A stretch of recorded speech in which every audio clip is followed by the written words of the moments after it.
초등학교 2학년 때 서예학원을 다녔습니다.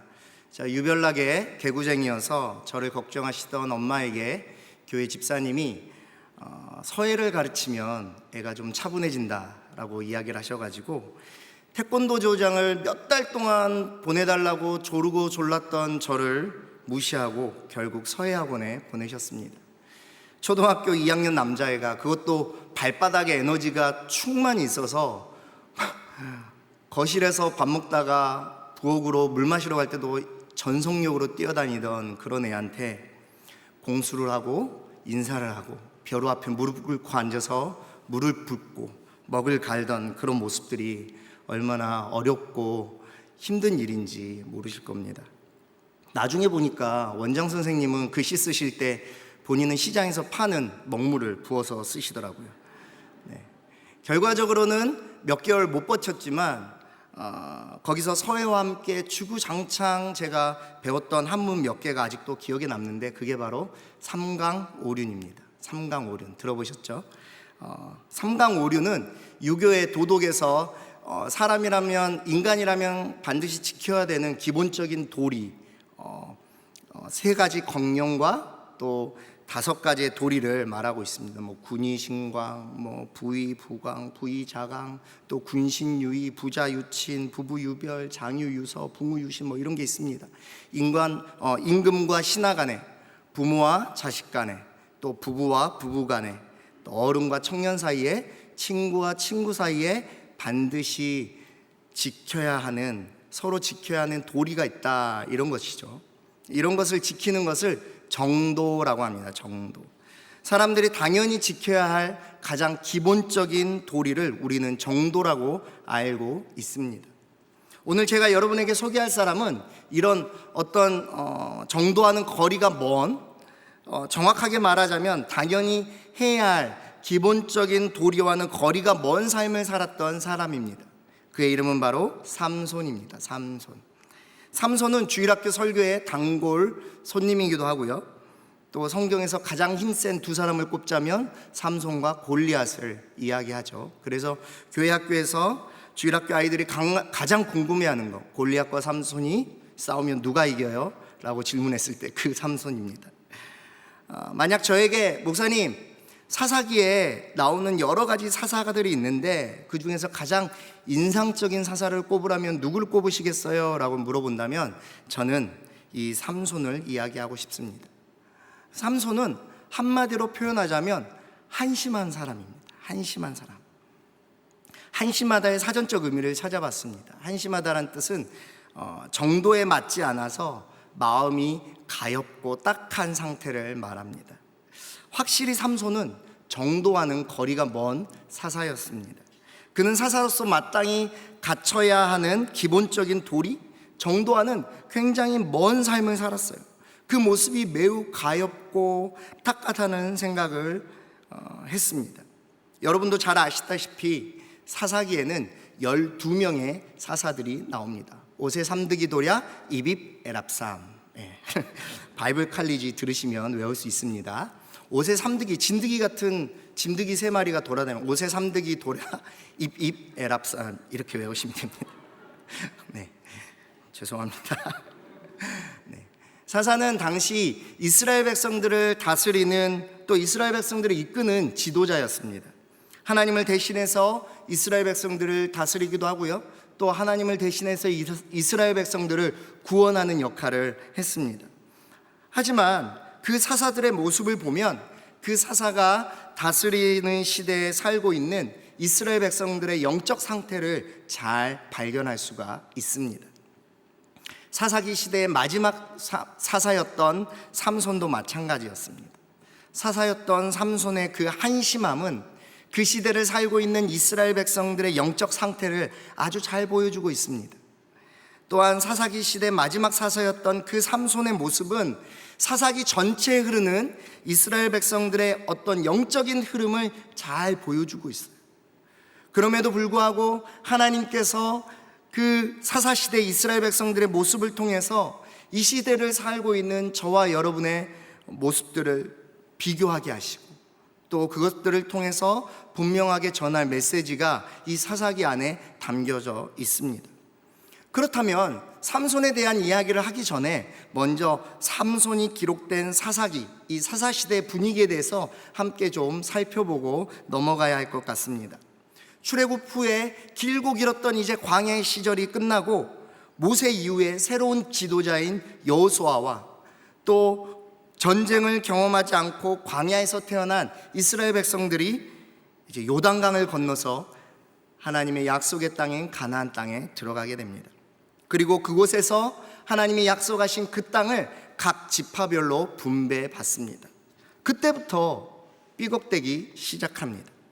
이스라엘 백성들의 머릿속에는 큰 두 가지가 가장 많이 부딪혔습니다. 그것은 바로 정복과 정착입니다. 전쟁하고 싸워서 정복할 것이냐, 아니면 평화롭게 정착할 것이냐. 우상과 이방 문화를 가진 가나안 원주민들을 물리치고 하나님의 백성으로서 명령하신 율법을 지키며 그 땅과 문화를 정복할 것이냐, 아니면 합리적이고 효율적으로 적당히 타협하면서 그들의 문화를 받아들이고 또 이해하면서 평화롭게 정착할 것이냐.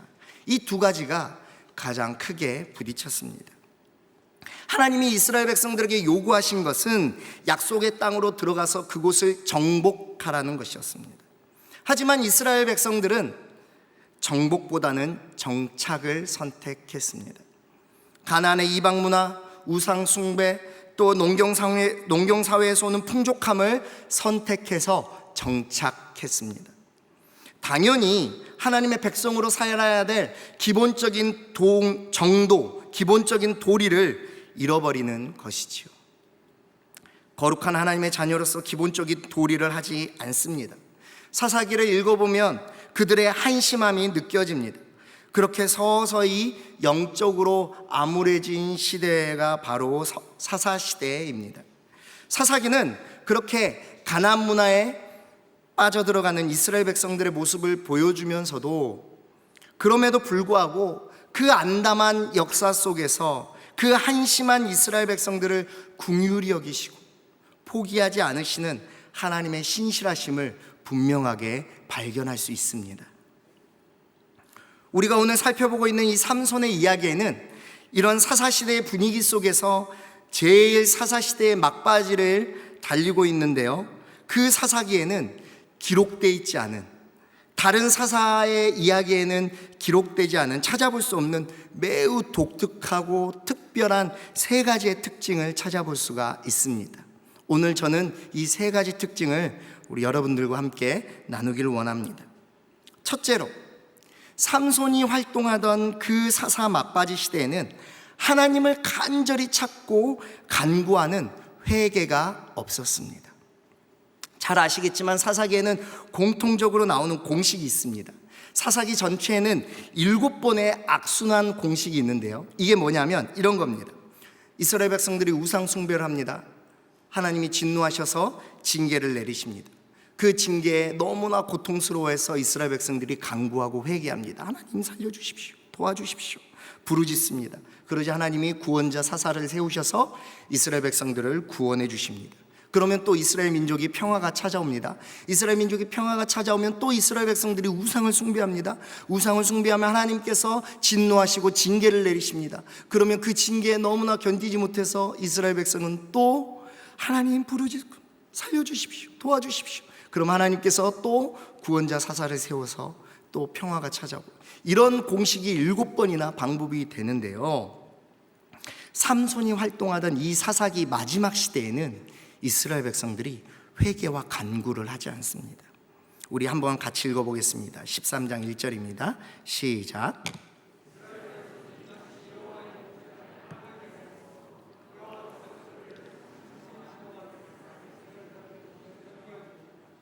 보통 다른 사사의 이야기에는 이스라엘이 여호와께 부르짖었더라, 이스라엘이 여호와께 간절히 부르짖었더라, 이런 표현들이 계속 나옵니다.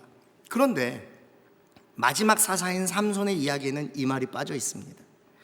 이건 무엇을 의미할까요? 그것은 이스라엘 백성들이 더 이상 하나님을 찾지 않았다는 거예요. 정말 영적 상태가 바닥까지 내려갔다는 겁니다. 회개나 부르짖음이나 깨달음이 사라진 시대입니다. 아무도 하나님께 구원을 요청하지 않습니다. 모두 자신의 의견과 생각대로 사는 사람들입니다. 그들은 자신의 문제를 자신이 스스로 해결하는 시대를 살고 있었습니다. 자신의 문제를 자신이 해결하려고 한다는 것은 내 삶의 주인이 나이며 내 인생을 다스리는 것도 나 자신이라는 것을 나타내고 있다는 것이죠. 그런 사람들이 자신의 소견에 옳은 대로 사는 사람들입니다. 사랑하는 성도 여러분, 우리가 신앙생활을 하다 보면 흔히 말하는 업앤다운이 있습니다. 그런데 아무리 그렇게 신앙에 업앤다운이 있지만 그럼에도 불구하고 우리가 신앙 안에서 크게 벗어나지 않는 이유는 어떤 어려움과 힘든 상황이 찾아올 때마다 하나님을 간절히 찾고 하나님께 도우심을 구하는, 하나님께 부르짖는 믿음이 있기 때문입니다.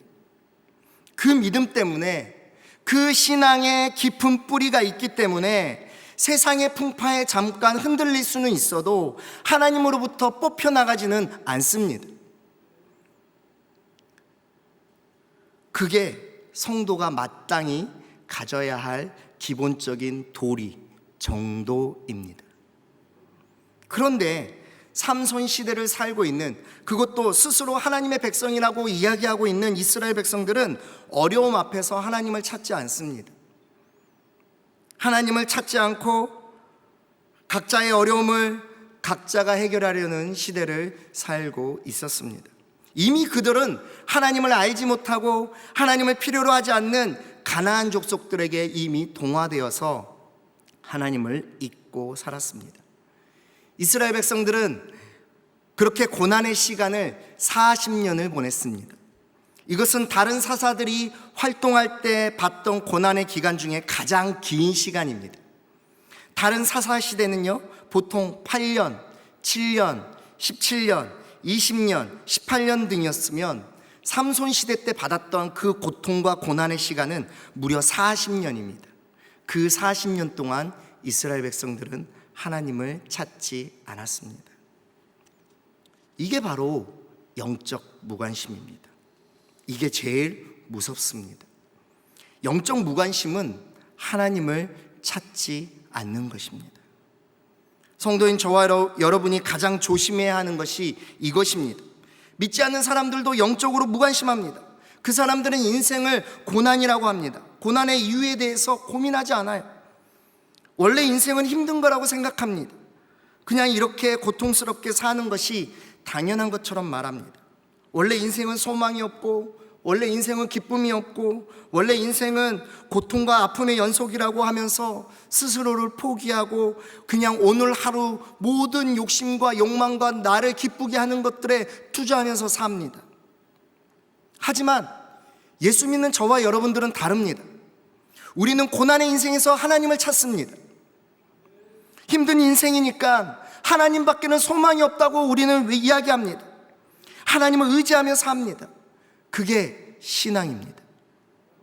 만약에 혹시나 하나님 없이도 잘 살 수 있을 것 같다, 내 힘으로 할 수 있을 것 같다, 하나님의 도움 없이도 해볼 수 있을 것 같다, 이렇게까지 열심히 했으니까, 이렇게까지 열심히 살았으니까 이제는 하나님이 필요 없을 것 같다, 이런 위험한 생각이 혹시나 저와 여러분 안에 마음속에 들어온다면 과감히 예수 그리스도의 이름으로 물리치셔야 합니다.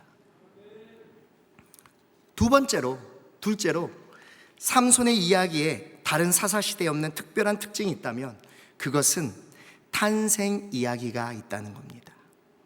사실 성경 전체에 탄생 이야기가 있는 인물은 몇 안 됩니다. 성경에서 나오는 탄생 이야기는 모두 하나님의 약속의 말씀으로 잉태됐고 또 그 약속의 말씀을 성취하는 약속의 성취자로 나옵니다. 이삭이 있었고요, 사무엘이 있었고요, 신약에서는 세례 요한과 예수님, 그리고 오늘 우리가 살펴본 삼손이 있습니다. 혹시 이게 2학기 성경 골든벨 하나요? 성경 골든벨에 혹시나 나올 수도 있을 것 같습니다. 네. 누구 있다고요? 이삭, 사무엘, 삼손, 세례 요한, 예수님. 네. 삼손은요, 나실인으로 하나님께서 따로 특별히 구별하셨습니다. 한번 같이 읽어보겠습니다. 13장 5절입니다. 함께 읽겠습니다. 시작.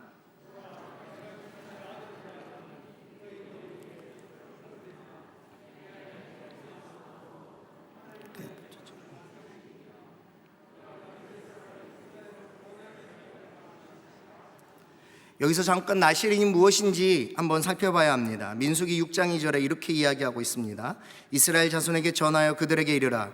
남자나 여자가 특별한 서원 곧 나실인의 서원을 하고 자기 몸을 구별하여 여호와께 드리려고 하면, 나실인은 민수기 6장에 하나님께서 이스라엘 백성들에게 명령하신 일종의 서약제도 같은 거예요.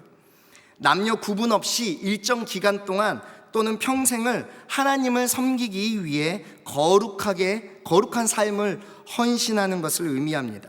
나실인은 헌신하는 기간 동안 다른 사람들과는 구별된 삶을 살아야 하는데요, 발효된 음료나 또 포도주, 또 독한 술을 마시지 않아야 합니다. 또 머리카락을 자르면 안 되고요, 또 죽은 시체를 만져서도 안 됩니다.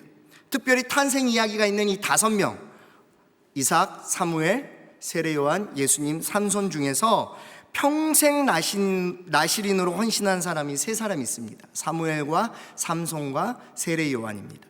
그런데 기가 막히게도 나실인이었던 삼손은 전혀 나실인처럼 살지 않았습니다.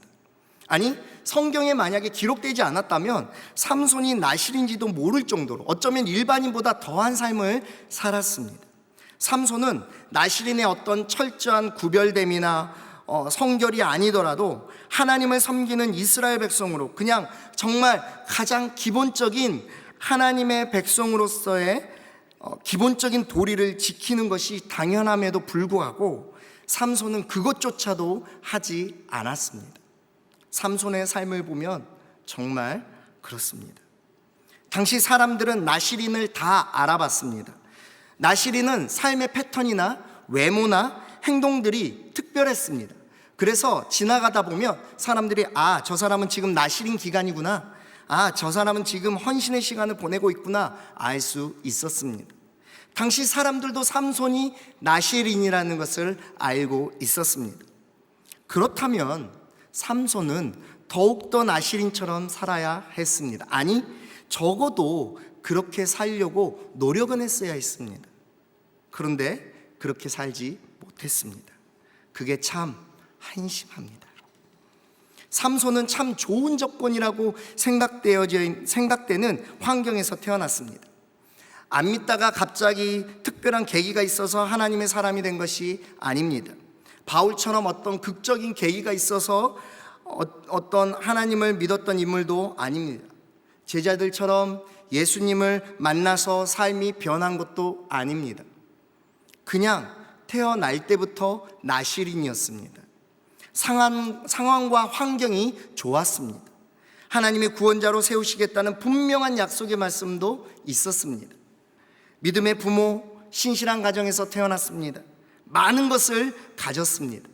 앞으로 삶이 기대되는 나실인이었습니다. 그런데 그의 삶의 뚜껑을 딱 열어서 들여다보면 눈살을 찌푸리며 에게 이거 뭐야? 한 만큼 한심하기 짝이 없습니다. 막무가내였고요, 마음도 약하고요, 멘탈도 유리 멘탈이어서 쉽게 유혹에 넘어갔습니다. 또 그뿐이 아니라 속이고 속고 배신하고 배신당하는 정말 말 그대로 한심함이 가득한 사람이었습니다. 특별하게 헌신되고 거룩하게 구별된 나실인의 당연한 삶을 살지 않았습니다.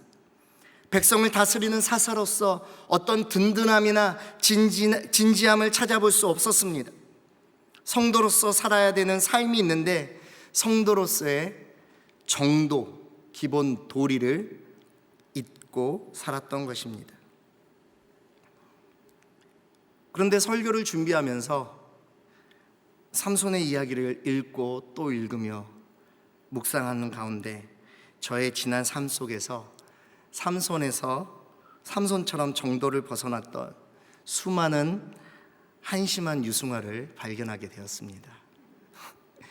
참 한심했던 일들이 많이 있는데요, 그 중에서 아직도 기억에 오래 남는 한심함은 군생활 중에 있었습니다. 군대 있을 때 그때 최고참이었던 저는 소대원들과 매복 근무를 마치고 복귀하는 중이었습니다. 밤에 시골길을 쭉 차를 타고 가고 있는데 갑자기 차가 끽 하고 멈추는 겁니다.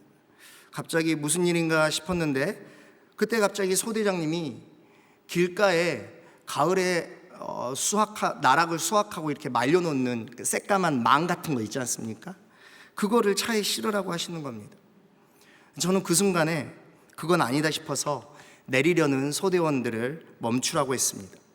그러자 소대장은 실으라고 하고 나는 그거 하지 말라고, 할머니 할아버지 고생해서 나락 말리는데 그거 가져가면 어떻게 하냐고, 멈추라고 이야기하고, 소대장은 그거 가져가서 소초 가림막을 쓸 거라고, 그늘 가림막을 쓸 거라고 가져가라고 하고, 중간에 옥신각신 소대원들은 내릴까 말까 중간에서 굉장히 난처해했습니다. 그러고 있는데 갑자기 소대장님이 정색을 하면서 목소리를 깔더니, 야 유승아, 명령이다. 애들 데리고 내려서 실어. 안 실으면 명령 불복종으로 영창 가는 거야. 알았어? 다시 말한다. 명령한다. 내려서 실어. 제가 어떻게 했을까요? 이건 아니지 않습니까? 그래, 목사님이 꿋꿋이 양심을 지켰구나. 대단하네. 이런 생각들 하실 수도 있을 것 같지만 저는 그 말이 끝나자마자 제일 먼저 뛰어내려갔습니다. 네. 그리고 소대원들과 함께 도로에 있던 그 검정망을 차에서 실었습니다. 차를 타고 한참 부대로 복귀하는 내내 저 스스로 너무 부끄럽고 너무 한심했습니다. 거의 20년이 지난 지금도 저의 얼굴을 부끄럽게 만드는 일이었습니다. 왜 난 용기가 없었을까? 왜 그때 난 그렇게 비겁했을까? 그때 같이 있었던 후임병들은 내가 신학교 다니던 사람인 줄 알았을 텐데, 그때 내가 예수 믿는 사람인 줄 알았을 텐데, 알고 있었는데 예수 믿는 사람도 별거 없구나 생각하진 않았을까? 내가 만약 거기서 그 명령을 어기고 내 신앙의 정도를 지켰다면 좋았을 텐데, 부딪혀 볼만 했을 텐데, 싸워 볼만 했을 텐데, 그렇다면 내가 나중에 두고두고 간증할 거리가 생겼을 텐데 나는 왜 그렇게 하지 못했을까? 어떤 분들은 군대에서 믿음과 신앙을 지키려고 매도 맞고 온갖 고난과 고초를 당했다는 이야기를 들으면 저는 그때의 일이 생각이 나서 더 부끄러워집니다. 저는 그렇게 살지 못했으니까요. 저는 한심했습니다. 삼손에게서 저의 모습이 보였습니다. 삼손의 이야기는 저의 이야기였습니다. 그런데 이제 살펴볼 이 삼손 이야기의 특별한 세 번째 특징이 저에게 놀랍고 큰 위로와 은혜를 주었습니다. 그것은 바로 한심함을 덮는 위대함이 있다는 것입니다. 함께 읽어보겠습니다. 15장 14절 15절입니다. 시작.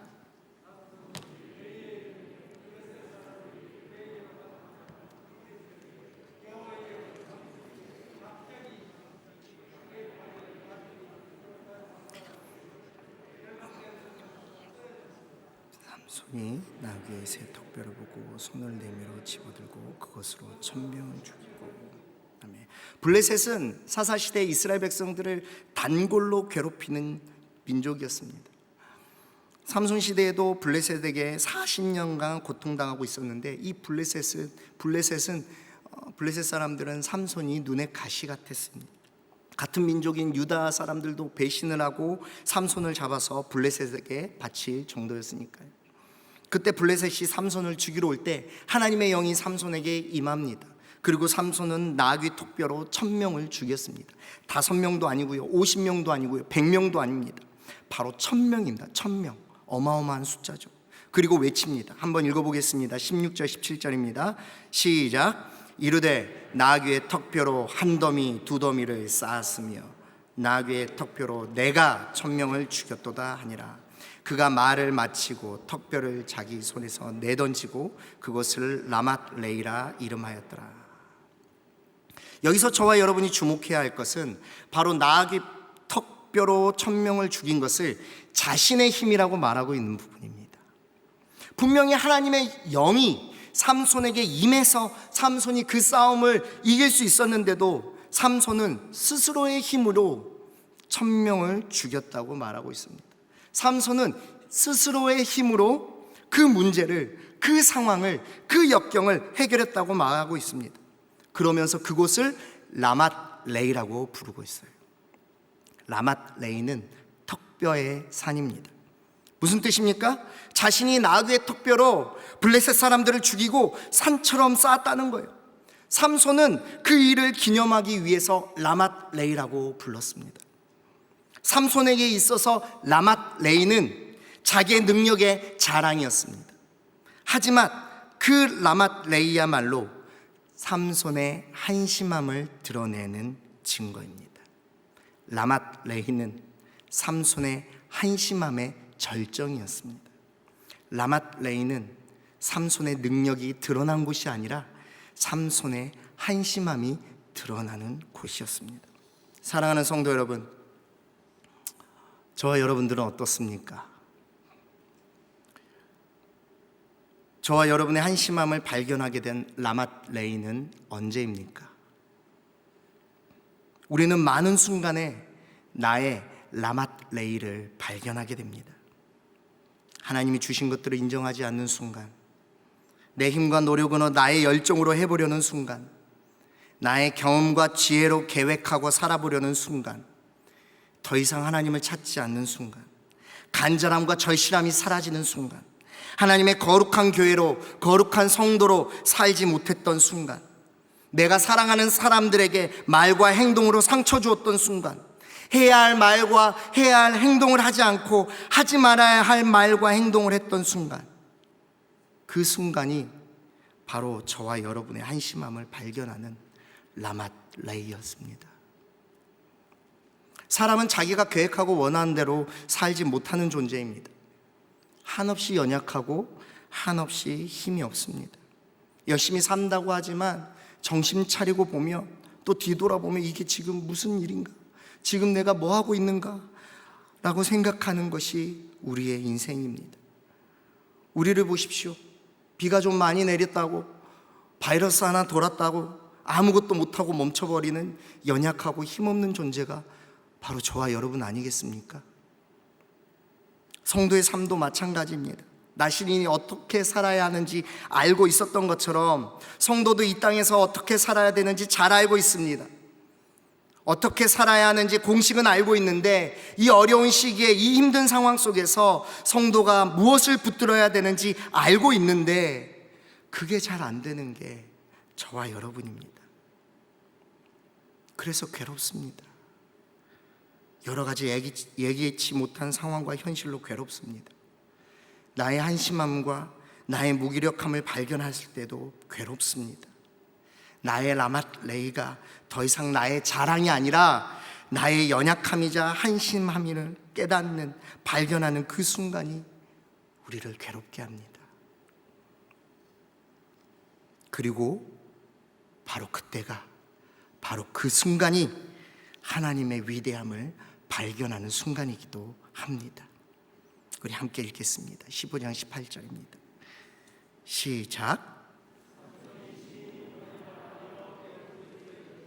주께서 종의 손을 통하여 이 큰 구원을 베푸셨사오나 내가 이제 목말라 죽어서 할례 받지 못한 자들의 손에 떨어지겠다이다 하니, 1000명을 나귀뼈로 죽인 이 그 어마무시한 능력을 소유한 삼손이 물 한 모금 때문에 하나님께 살려달라고 합니다. 재밌는 것은요, 삼손이 하나님께 처음으로 기도했다는 거예요. 놀랍지 않습니까? 약속의 말씀으로 잉태되어 태어난 삼손, 나시린으로 거룩하게 구별되어 살아야 하는 삼손이 처음으로 하나님께 한 기도가 물 한 모금만 주셔서 살려주십시오예요. 물 한 모금만 주셔서 살려주십시오. 삼손이 인생에서 딱 2번 기도합니다. 한 번은요, 죽기 전에 다곤 신전에서 머리를 빡빡 밀고 하나님께 한 번만 힘을 달라고, 이번만 나를 강하게 해달라고 부르짖는 것과 이번이에요. 딱 2번 기도합니다. 이건 단순히 삼손의 문제가 아니라 사사기의 특성상 당시 이스라엘 백성들의 영적 상태가 얼마나 하나님에게 무관심했는지, 하나님을 찾지 않았는지 잘 보여주고 있는 모습이기도 합니다. 그럼에도 하나님은 삼손의 기도에 응답하십니다. 함께 읽어보겠습니다. 19절입니다. 시작.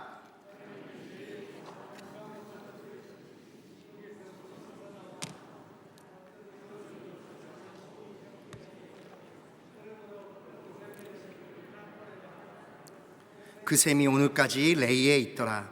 하나님이 삼손의 첫 기도에, 첫 부르짖음에 마치 기다리셨다는 듯이 응답하십니다. 삼손이 하는 첫 기도인데도 그동안 한 번도 하나님을 찾지 않고 자기 힘으로 해결하는 한심한 삼손을 살려주십니다. 책망하지 않으시고 꾸짖지 않으시고 아무런 대가나 말씀 없이 그 한심한 삼손을 살리시고 회복시키십니다. 그리고 그것을 부르짖는 자의 셈이라는 의미의 에낙고레라 이름을 짓습니다. 이것은 하나님의 신실하심이 드러나는 순간입니다. 이것은 하나님의 위대하심이 드러나는 순간입니다. 단순히 사람 한 명 살리는 것이 아닙니다.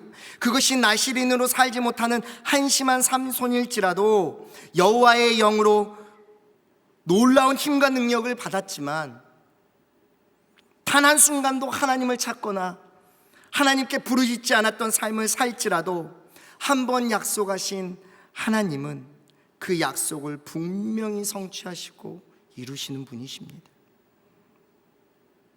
그분은 성실하시고 신실하신 하나님이십니다. 그리고 이것은 삼손뿐만 아니라 아무리 영적 무관심에 빠져 하나님을 찾지 않는 이스라엘 백성일지라도 하나님이 선택하시고 부르신 하나님의 백성을 포기하지 않으시는 하나님의 위대함이 있습니다. 에낙고레는 하나님의 위대함이 드러나는 곳입니다. 에낙고레는 하나님의 위대함이 사람의 한심함을 덮는 곳입니다. 사랑하는 성도 여러분, 저와 여러분의 에낙고레는 언제입니까? 여러분의 삶 속에서 하나님의 위대함을, 하나님의 놀라우신 사랑하심을, 하나님의 포기하지 않으시는 신실함을 경험했던 에낙고레는 언제였습니까? 나의 한심함이 드러나는 라맛 레이에서 하나님의 위대함이 드러나는 에낙고레는 여러분의 삶 중에서 언제였습니까? 하나님이 여러분을 살리신 그 에낙고레는 여러분의 인생 중에 언제였습니까? 말씀을 마무리하겠습니다. 삼손의 한심한 인생을 하나님의 위대함이 덮어버렸습니다. 삼손처럼 한심했던 인생이었던 저와 여러분의 삶을 하나님의 위대함이, 예수 그리스도의 십자가가 덮어버렸습니다. 그렇게 그리스도의 구원이 나의 한심한 인생을 덮는 일이 과거에도, 그리고 오늘 바로 이 순간에도 내 삶에서 일어나고 있습니다. 한심하기 짝이 없는 인생에 찾아온 그리스도의 십자가가 하나님의 위대함입니다. 그러면 우리는 어떻게 살아야 할까요? 나의 한심함을 발견하는 라만 레이를 찾아야 합니다. 나의 한계와 나의 연약함을 발견하고 고백해야 합니다. 나의 힘으로 할 수 없음을 인정해야 합니다. 정결하고 거룩하고 구별된 성도의 정도를 걷게 해달라고 부르짖어야 합니다. 그럴 때 비로소 하나님의 위대함을 발견할 수가 있습니다. 하나님의 놀라우심과 신실하신 사랑을 깨닫는 나의 에낙고레를 발견하게 됩니다. 예수님의 제자들을 보면 하나같이 제대로 된 인생이 없었습니다. 3년 동안 그렇게 따라다니고 많이 보고 듣고 배웠으면서 서로 누가 오른쪽에 앉을지 싸우고 누가 떡을 서로 가져와야 되는지 싸우고, 예수님이 죽음을 앞두고 간절히 기도하는 그 자리에서 잤습니다. 예수님이 붙잡히시던 그날 밤에는 뿔뿔이 흩어졌습니다. 제자들의 한심함이 여실히 드러나는 순간입니다. 예수님의 제자다운 정도가 무엇인지 모르는 사람들이었습니다. 하지만 예수님은 그런 한심한 인생들을 사용하셨습니다. 그 질그릇 같은 삶에 예수 그리스도의 십자가의 보혈을 담으셨습니다. 낡고 깨져서 여기저기 붙여놓은 것 같은 그 투박한 질그릇에 보배를 담으셨습니다. 질그릇처럼 투박한 저와 여러분의 한심한 인생에 그리스도의 보혈을 담으셨습니다. 그것이 저와 여러분의 소망입니다. 그것이 저와 여러분의 애낙고레입니다. 나를 다시 소생시키고 회복시키시는 애낙고레는 바로 십자가입니다. 예수 그리스도의 분명하고 확실한 사랑의 고백, 그 사랑을 의심할까봐, 그 사랑을 믿지 않을까봐, 그 사랑을 값없이 여길까봐 당신이 직접 생명을 들여 보여주신 분명한 증거인 십자가, 그 십자가가 저와 여러분의 애낙고레입니다. 그 십자가에서 우리의 애낙고레를 발견할 수 있습니다. 오늘 이 말씀 앞에 선 저와 여러분에게 이 밤, 이 순간이 하나님의 놀라운 사랑을 발견하는 애낙고레가 되길, 또 그 애낙고레를 다시 한번 기억하시는 밤이 되길 주님의 이름으로 축복합니다. 우리 시간 함께 찬양하겠습니다.